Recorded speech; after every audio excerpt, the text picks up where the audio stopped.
हा.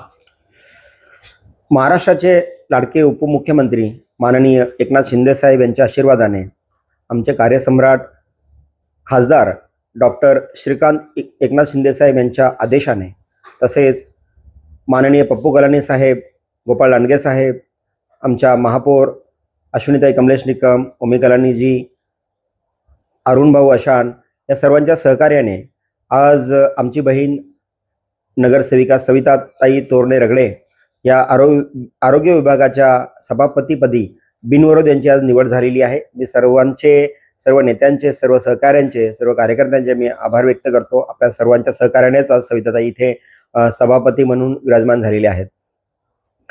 आज सभापती पदाचा पदभार सांभाळल्यानंतर शहरामध्ये स्वच्छता कशी राहील, शहर हे कचरामुक्त कसं होईल, तसेच जे आरोग्य केंद्र आहेत, आरोग्य केंद्र कसे सक्रियतेने काम करतील, सर्व प्रकारचे औषधं तिथे कसे उपलब्ध होतील, गोरगरिबांना कसे उपचार मिळतील, जास्तीत जास्त ओपीडी जर आरोग्य केंद्रामध्ये चालली तर मध्यवर्ती रुग्णालयाचा ओपीडीचा लोड कमी होऊन तेथील डॉक्टर ऍडमिट असलेल्या आयपीडी पेशंटवरती जास्त लक्ष देतील। म्हणजे या शहराची आरोग्य व्यवस्था कशी सुधारली जाईल, कचरामुक्त कसा केला जाईल यावर विशेष भर असणार आहे।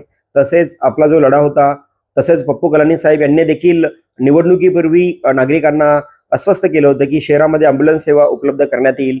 तसेच उल्हासनगर शहरामध्ये जे भटक्या कुत्र्यांची समस्या आहे, नागरिकांचा आणि प्राणी मित्रांमध्ये सातत्याने जो असलेला वाद आहे, यावर काय तोडगा काढण्यात येईल, या सगळ्या विषयांवरती सविताताई निश्चितच काम करणार आहे आणि जे काही जबाबदारी असेल ते आम्ही पूर्ण पाडणार आहोत।